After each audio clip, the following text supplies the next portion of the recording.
இந்த ரட்சிப்பு ஏன் விசேஷமானது தெரியுமா?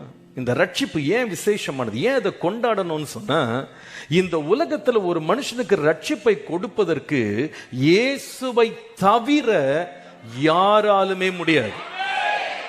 இந்த உலகத்துல எந்த பொருள் எடுத்துக்கிட்டீங்கனாலும், எந்த பொருளையும் பல பிராண்ட்ல நிறைய பேர் தயாரிப்பாங்க இல்லையா? தேங்காய் எண்ணெய் எடுத்துக்கிட்டீங்கன்னா அதுக்கு ஒரு 10 பிராண்ட்ல டப்பா இருக்கும். நீங்க சூப்பர் மார்க்கெட்டுக்குள்ள போனீங்கன்னா நூடுல்ஸ் தேடினீங்கன்னா அது 4-5 கம்பெனி செஞ்சு வச்சிருப்பாங்க நூடுல்ஸ் இல்லையா? பால்னு பேக்கெட் வாங்க போனீங்கன்னா அதுல ஒரு 5-6 வகையில கம்பெனி ஒன்று இருக்கும் பால் கொடுக்குற. எல்லாம் பால் தான், ஆனா ஒவ்வொரு கம்பெனியில பேக்கெட் போட்டு வச்சிருப்பாங்க.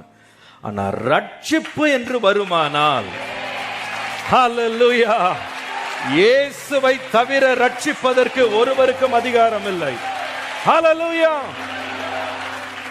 அப்போஸ்தலர் நடபடிகள் 4ஆம் அதிகாரம் 12ஆம் வசனம் நமக்கு சொல்லுகிறது, அவராலே அன்றி வேறு ஒருவராலும் ரட்சிப்பு இல்லை. நாம் ரட்சிக்கப்படும்படிக்கு வானத்தின் கீழெங்கும் மனுஷர்களுக்குள்ளே அவருடைய நாமமே அல்லாமல் வேறு ஒரு நாமம் கட்டளையிடப்படவில்லை. இயேசுவை தவிர ரட்சிக்கிறேன்னு சொல்ற உலகத்துல ஒருவனுக்கு அதிகாரம் இல்ல, அருகதையும் இல்ல. இயேசு மாத்திரமே ரட்சிக்கிறவர். அவருடைய விசேஷமே ரட்சிப்பு தான். ரட்சிக்கவே இந்த உலகத்திலே வந்தார். அவருடைய நாமத்தினாலே மாத்திரம் ரட்சிப்பு உண்டு.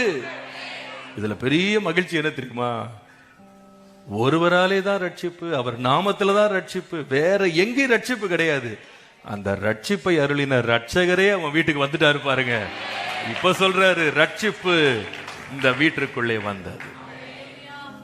இந்த வீடு ரட்சிக்கப்பட்டிருக்கிறது. நம்முடைய வீட்டுல எந்த ஆசீர்வாதம் இருக்கோ இல்லையோ, ஆண்டவரே என் வீட்டுல உம்முடைய ரட்சிப்பின் கம்பீர சத்தம் இருந்தா போதும் ஆண்டவரே. அத போல ஒரு புண்ணியம், அத போல ஒரு ஆசீர்வாதம், மேன்மை வேற ஒன்றுமே எனக்கு இல்லை. ஹல்லேலூயா. எத்தனை பேர் பாக்கியமா உணர்றீங்க இன்றைக்கு? ரட்சிக்கப்பட்ட ஜனமே உனக்கு ஒப்பானவன். இந்த ரட்சிப்பை என் உள்ளத்திலே தந்தீரே, என் இல்லத்திலே தந்தீரே, உமக்கு நன்றி அப்பா. இதற்காகவே வாழ்நாள்லாம் நான் ஸ்தோத்திரம் பண்ணலாம்.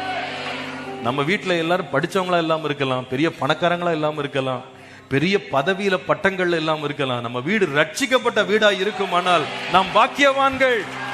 ஹல்லேலூயா. நாம ரொம்ப பாக்கியவான்கள்.